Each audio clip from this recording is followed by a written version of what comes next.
Hey guys, thanks for tuning in. You're watching Smoke Eater Guitars. I'm John, where we're saving rock and roll one guitar at a time. Hey, we got another top five for you today. In our community of guitar people on YouTube, we've had a lot of talk about tools recently, and a lot of, what's your favorite tools? What do you use most of? Those type of things. I even have a top five video that's top five tools I can't live without. Well, this is going to be kind of the opposite. Top five tool purchases I kind of regret. So it's going to be a fun one. So grab yourself a cup of coffee. Let's get started. Number five. There's a lot of different size nuts and bolts on a guitar, and I was in and out of my socket set and wrench set a lot. I thought, man, if I could only get one tool that would help me out with this issue, that would be so invaluable. So I went out and I purchased this socket that has these push-in deals on it that you're supposed to be able to put them on any size and be able to turn them loose. I had no luck with this thing, and I tried to like it.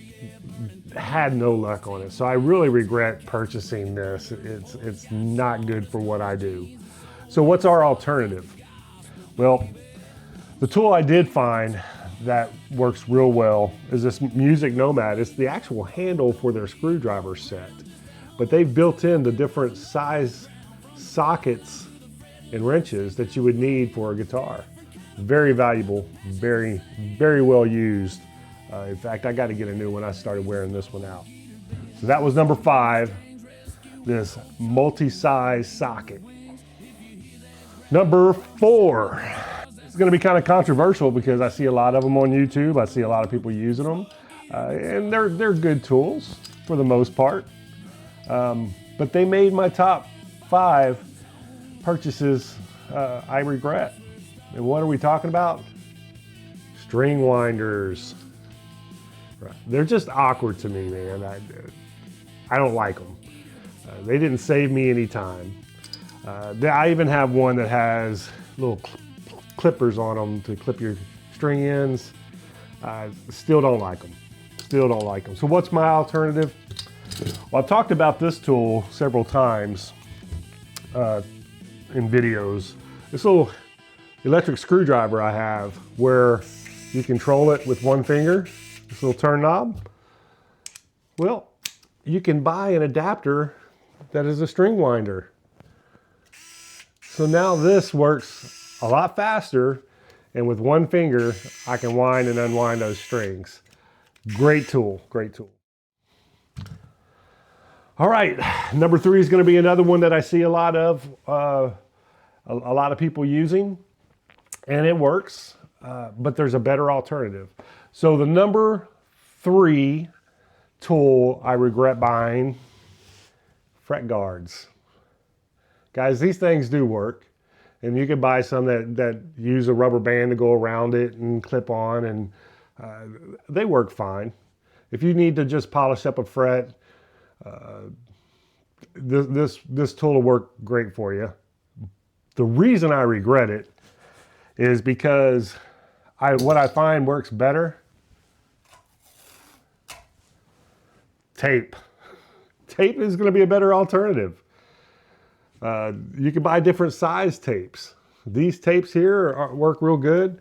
They will fit most of your bigger frets, two pieces, one on either side, is going to do you great. It's cheap, it's easy.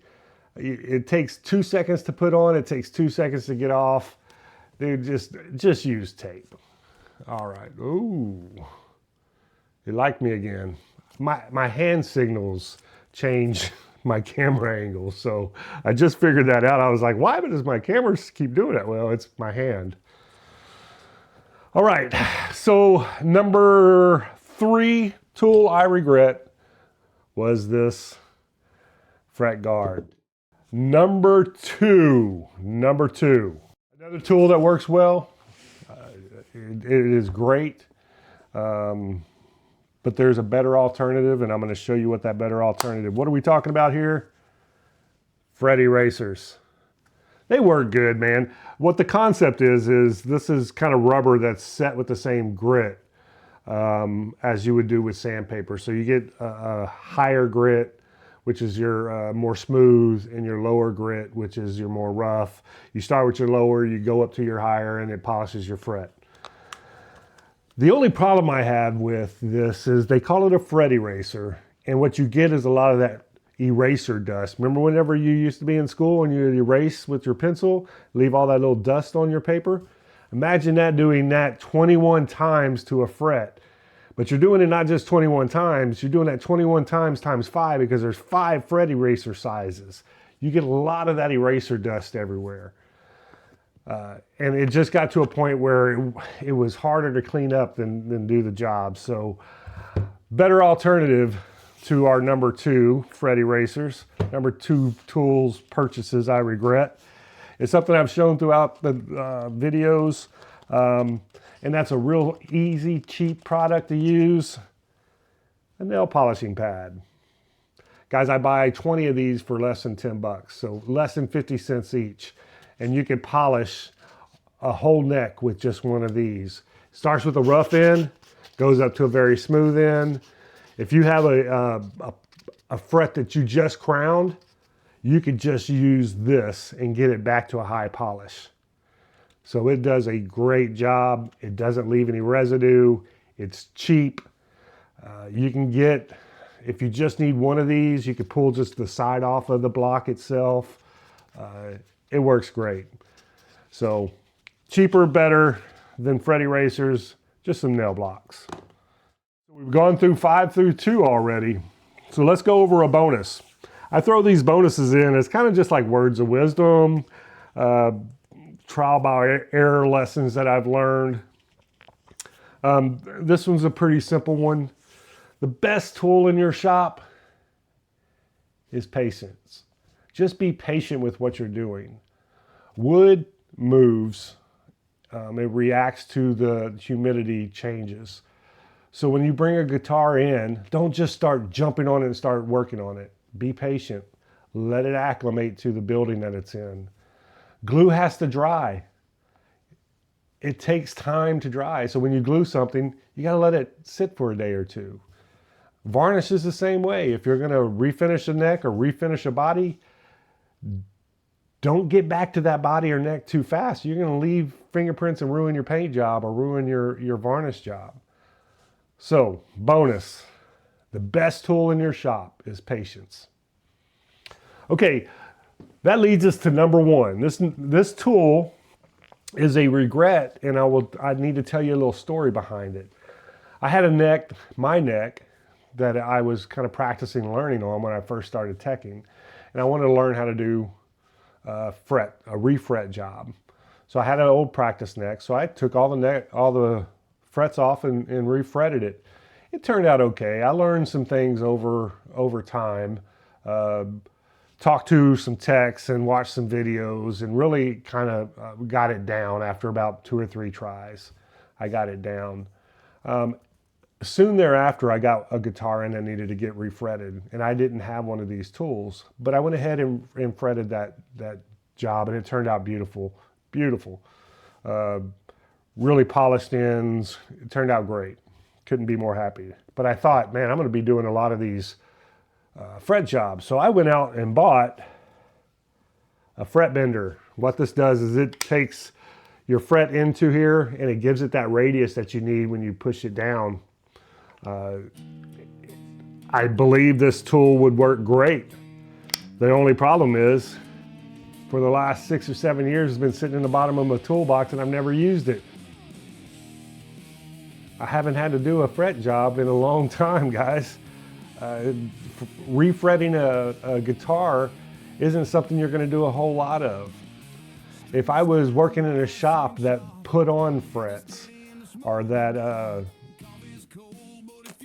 had hundreds of guitars coming through every day, you know, this is probably a tool you would need. But if you're going to do like me, 1, 2, maybe 3 guitars a week, most of them are simple repairs and setups, you're probably not going to need one of these.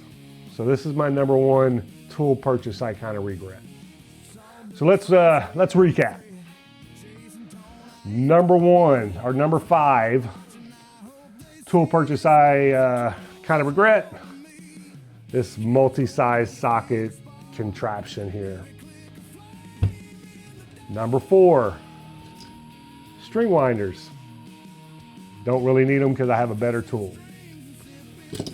Number 3, fret guards. Man, tape is much better than fret guards. Number 2, fret erasers leave that eraser residue, that eraser dust everywhere. You spend more time cleaning up after it than you do actually polishing the frets.